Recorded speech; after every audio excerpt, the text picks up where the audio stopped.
The headlines. Malaita Province celebrates its 41st Second Appointed Day anniversary. The Ministry of Fisheries and Marine Resources is looking at developing the seaweed industry. And Australia and Malaita Province, with the Ministry of Infrastructure Development, officially signed the rehabilitation project for the Auki-Vina Road. Hello, you're watching SIBC's TV News Bulletin. I'm Andrea Maahanwa. Malaita Province celebrated its 41st Second Appointed Day anniversary in Auki.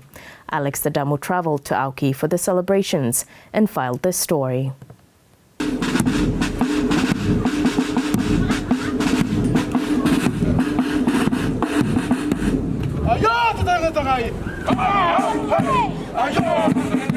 Malaita Province has held a successful week-long program to mark its 41st Second Appointed Day celebrations anniversary in Auki, which ended on Friday. Celebrated under the theme Empowering Our Diversity Through the Spirit of Unity for a Brighter and a More Inclusive Future, the official program on Thursday, August 15, saw the attendance of Prime Minister Jeremiah Manele, government dignitaries and development partners. Delivering his keynote address, Prime Minister Manele acknowledged the province for its contribution to the country's development. Honorable Premier, I wish to acknowledge the contribution of Malaita Province in our nation building. Malaita has been involved in building our beloved nation even before we gained independence. Malaita is well known for her industrious people. This is evident in Malaitans working in plantations in other islands or provinces during colonial times. Even today we have lots of our people working in other provinces. Malaita Province has produced prime ministers, governor general, speaker of parliament, judges, academics, bishops, and many more human resources. This great province has also contributed to the public service across different cadres as well. Meanwhile, Malaita Premier Elijah Asilawa says the day is celebrated to reflect on the past challenges and to work together for a brighter future. As we commemorate our accomplishment today, let us equally remain vigilant in addressing the varied challenges we face. The Malaita provincial government is devoted to working collaboratively with our citizens, national government, development partners, and relate stakeholders to forge a promising future together.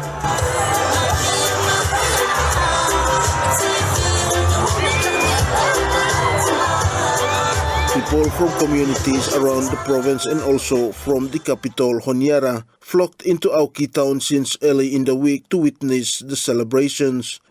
Entertainments included live bands and cultural performances from groups representing different regions and communities within the province. Malaita Province established its local provincial government on 15 August 1983. Alex Tadamu for SIBC TV. The Ministry of Fisheries and Marine Resources is looking at developing the seaweed industry. Seaweed farming is one of the sustainable industries not only in Solomon Islands, but in a number of Pacific Island countries. There are numerous opportunities for the expansion of the seaweed exports from the Pacific region. Elisa Kukutu reports. The Ministry of Fisheries and Marine Resources is looking at developing the seaweed industry. Permanent Secretary Dr. Chris Ramofafia told the Public Accounts Committee that they have seen the growing interest for seaweed farming in the country. He says they want to ensure that farmers are supported to develop their seaweed farms. Because of the interest of seaweed in the country, and it's an important livelihood platform too for me inside the country, and him easy too, because him grow them 6 weeks no more than me harvest him, dry him, sell him. So it's much more easier. And him, for the ministry, I think we would develop, plan, and intend to see seaweed hemp grow in every province, and more so in our communities, to give them the opportunity for engagement and also that the livelihood option free for everyone. So I think if we put emphasis on him, I think our intention is to have a proper seaweed strategy where we follow by engaged law every community. That will be good. He adds they are also looking at providing seaweed farmers with economic opportunities. And our other intention too is to how for a little bit change. Instead for all the agents no more go from community to community to buy seaweed. How you must have helped him with the investors for go down. Really engage with him, the farmers go down and influence in Bogota, and also ensure that the quality of the products blaming him improved. How he must have him that one. So the intention of the funding now is to do that one, and we try for strategizing properly to ensure that I think we are leading the region in terms of production of seaweed, and we'd like it to grow to ensure that we are in the forefront for people of the communities. For Sibc TV, I'm Eliza Kukutu. Australia and Malaita Province, with the Ministry of Infrastructure Development, officially signed the rehabilitation project for the Auki-Bina Road. Alex Tadamu with the details. Australia and Malaita Province, with the Ministry of Infrastructure Development (MID), officially signed the rehabilitation project for the Auki-Bina Road in Malaita Province. The signing was held in Auki during the Malaita Province Second Appointed Day celebrations. Australian High Commissioner to Solomon Islands, His Excellency Rod Hilton, announced that they are currently supporting an emergency road maintenance at the South Road. Yesterday, we go along nice Bowler Ambu village, not too far away, with the Premier Alaya and Minister for Infrastructure Development, big fella Blossman Blow Infrastructure, and proud son Lo Malaita, and with the Leader of the Opposition, for announcing big fella improvements for South Road. You, me, everyone survey how important for Orketta communities and businesses for Garum good fella infrastructure. Australia Hemi supports him two fella big fella projects where two fella by help him for connecting Orketta roads along South Road. Australia awesome #1 infrastructure partner belong Solomon Islands, supporting government belong Solomon Islands for doing emergency repairs along South Road. You, me, everyone survey big fella worker hemi need him for improving this fella road.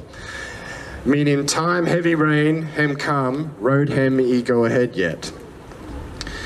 Hemi now Australia, me fella sign an agreement with him, Ministry of Infrastructure Development and Malaitan Provincial Government for doing rehabilitation work along 22 kilometre section along Auki, Long Bina, for making him good time, hem heavy rain.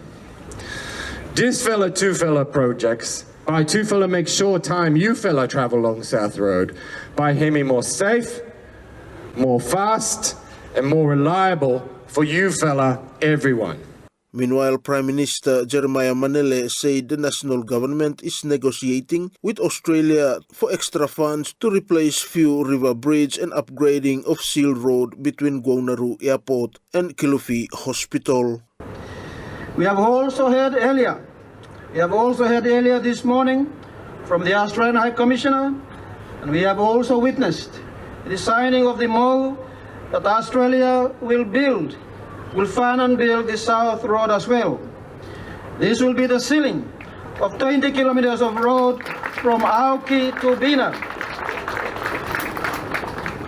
My government is also negotiating for additional finance under SIRAP 2 for replacement of Few River Bridge and upgrading of sealed roads between Gwaunaru Airfield and the Kilufi Hospital Junction.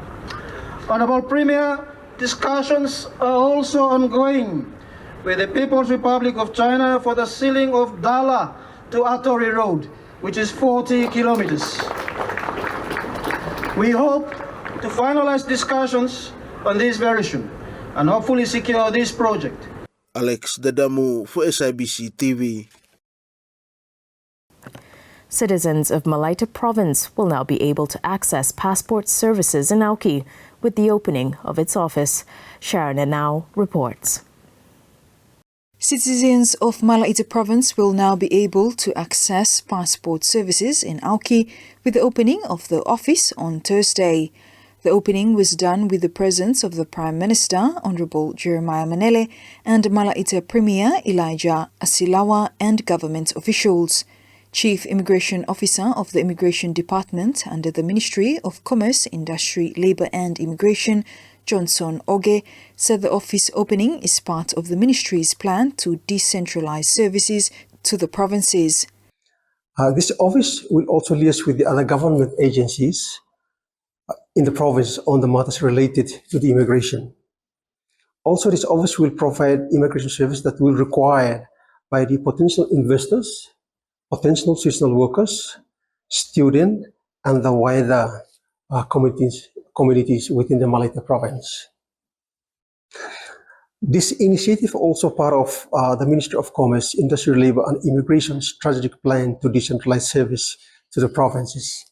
As everyone in Misame, Western Province is the first province in the country that has established the immigration has established passport service on early March 2024. So Malaita Province is the second province in which immigration also established the office. And we are looking at other provinces like Tematu, Choiseul, as well as other remote provinces. Wilson Lebe To'ofilu is the first person to access the passport service after the office opening on Thursday. He acknowledged that now he can save valuable time and cut back on high-cost expenses if he travelled to Honiara to access the passport services. Yes, we share information about Sibc about the opening and second appointed day of Malaita. So we take information from Sibc, we come from. Since the opening we launch today.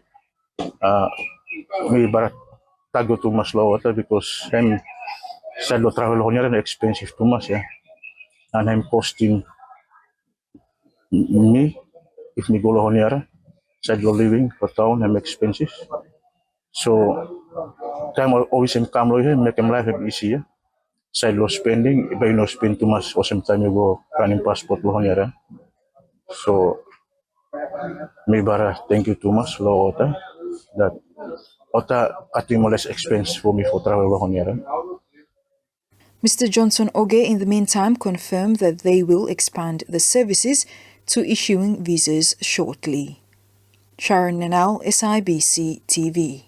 Work on connecting rural people for improved mobile network coverage under the Solomon Islands National Broadband Infrastructure Project, SINBIP, is progressing as expected. Sharon Nanau reports. The SINBIP is among other national projects that comes following the forging of bilateral relations between the Solomon Islands and the People's Republic of China in 2019. It aims to build 100 communication towers in 9 of the scattered provinces to improve the social and economic livelihoods of all Solomon Islanders. Yindu Hong is the SINBIP project manager. As of today, there are 10 towers on air, which are located in central and east Guadalcanal, and 31 towers are under construction, which are distributed in the Guadalcanal, Central, and Isabel province. It is expected that the site survey and the design work will be completed in Choiseul, Malaita, and other provinces within this year. The current challenges faced by the project are difficulty in the transporting materials and equipment, including sea transportation and from shore to mountain sites, and the rainy season, wind and waves, and lack a lack of supplies at remote sites. The first of the towers built at Sali in the northern part of Guadalcanal province was officially launched in March 2024. It was a joyous moment for people of that part of Solomon Islands for the first time having access to a mobile network. SIBC News was able to capture the first conversation between the then Prime Minister, now the Minister of Finance and Treasury, Honorable Manasseh Sogovare, and a chief from Sali. Hello, Mr. Nunu. Is that Mr. Nunu here? Hello. Hello, brother. Prime Minister Manasseh Sogovare. Yes. Well, it's nice to talk with you. Thank you very much for work within government. This is a very important project there.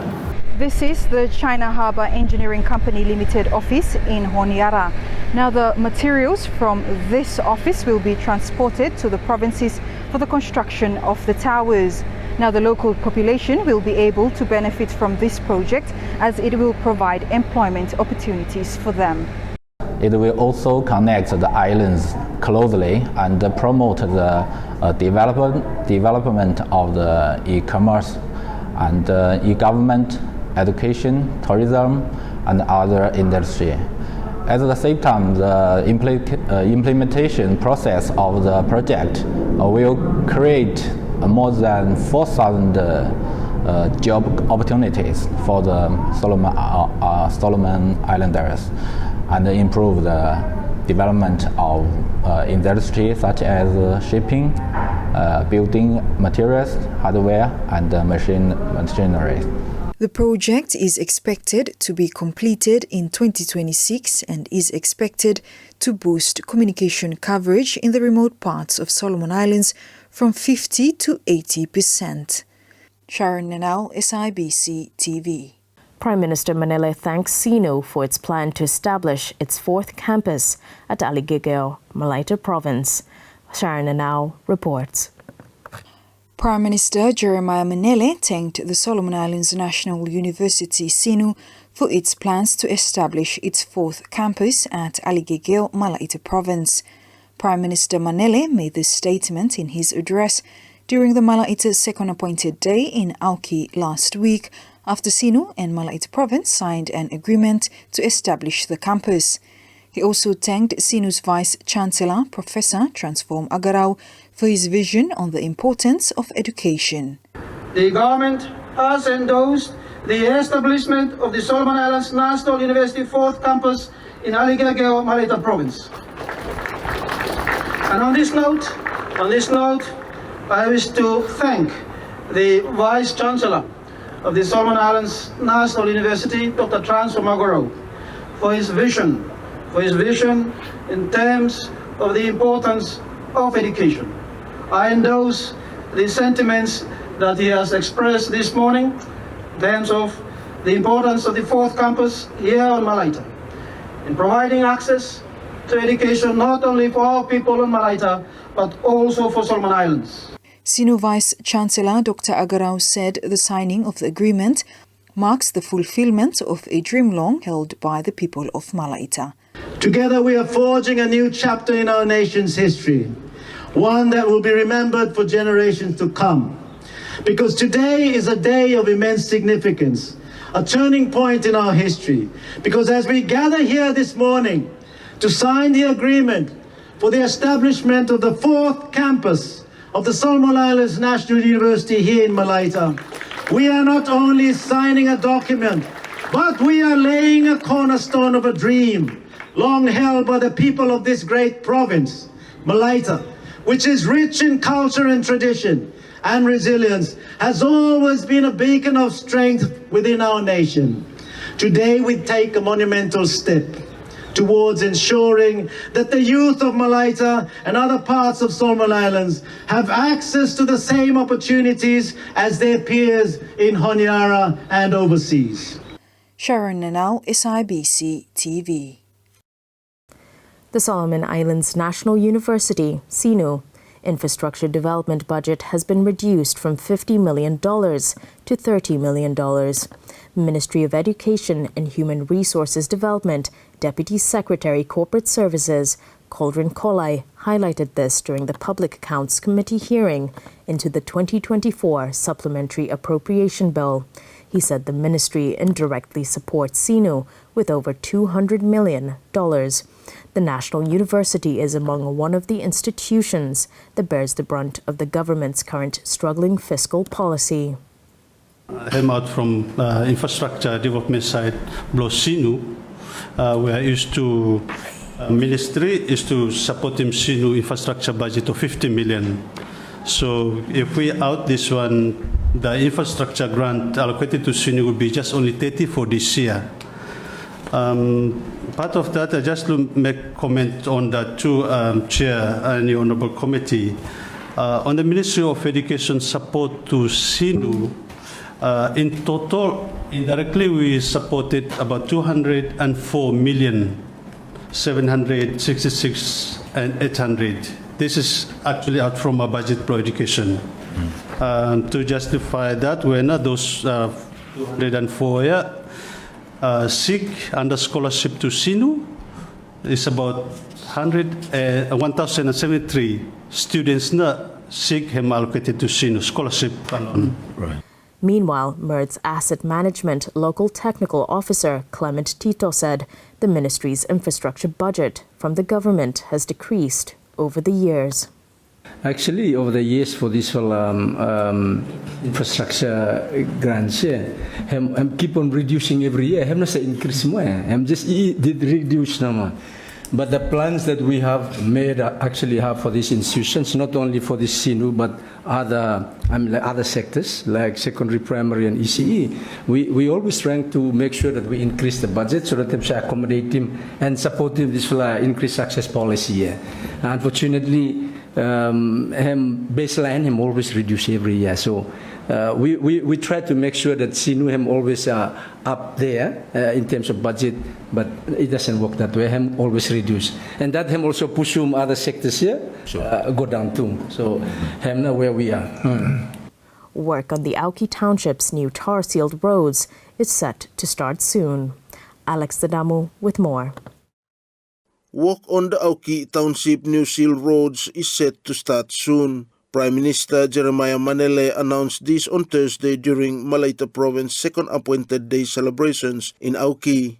Prime Minister Manele confirmed that the roads will be sealed using asphalt similar to that used at the newly upgraded Kukum Highway in Honiara. The building of new roads for Auki town will soon begin. This will be funded by the People's Republic of China. This road will be sealed using asphalt, the same material that is used in the new Kukum Highway Road in Honiara. This reconstructed road will reach the Kilufi Hospital junction. Meanwhile, Malaita Premier Elijah Asilawa said his government will continue to invest in the infrastructure sector as it is crucial for the economy and social development of the province. Developing and maintaining robust infrastructure is crucial for economic and social development. We will continue to invest in roads, bridges, communication networks to connect communities and facilitate economic and commercial activities for self-reliance. Alex Dadamu for Sibc TV. And now the latest in sports with Yan Kaukui. The first ever Oceania Football Confederation Futsal Women's Nation Cup has kicked off in Honiara yesterday. 5 nations are now competing at the Friendship Hall with not only the trophy up for the grabs but also a place at the inaugural FIFA Futsal Women's World Cup to be held in the Philippines next year. Speaking at a press conference, Solomon Islands women's futsal team head coach Ata Bako says it's a honor to host the inaugural OFC Women's Futsal Nations Cup. Yep. For us, Solomon Islands, I think we are pleased and be honored to host you all here in our shores. We believe so much you're going to enjoy your time here as well, and we believe so much that all of us be enjoyed what we're going to have this this week. Meanwhile, New Zealand women's futsal team head coach Nick Downs says his team is also prepared well and ready for the competition. Yeah, I mean, first off, we are also very excited to be here as well. The team's really looking forward to getting onto the court. I mean, expectations. We just want to play well. It's the program has been. We're a few years in now. The players have worked pretty hard. We've set ourselves some standards that we want to achieve, and yeah. New Zealand opened the tournament with an impressive 10-0 win against Tonga. Meanwhile, Fiji women's futsal team head coach and once former Kurukuru coach Jerry Sam says the tournament is a major step forward in the development of women's futsal in the Pacific region. Yeah, I think it's very, very important in terms of a women's development in Oceania. We need this kind of a tournament to encourage, and we have a opportunity to everyone, not only for men but for women as well. So because it's FIFA has a plan to do a lot of or organize a lot of tournaments like this. So it's an opportunity for us OFC to introduce women's as well, so that we can experience that level in the world stage. And if we don't have this kind of a tournament, for our past experience with Kurukuru to the world stage is, it's a thing that we have to consider for the future. And yeah, so it's good luck to whoever for this tournament. And first of its kind, we do believe that 5 teams are prepared, and as Nick was saying, that nothing will give away. We prepare for it, and yeah, we'll see what is happening on the court. So yeah. Fiji futsal women's team won the first match against Tahiti by 2-1 in the second match of the tournament yesterday. The tournament will continue throughout this week. Jan Kaukui, Sibc TV. And that's news. Follow us on sibconline.com.sb and our SIBC News Facebook page for more of our latest stories. Thanks for watching.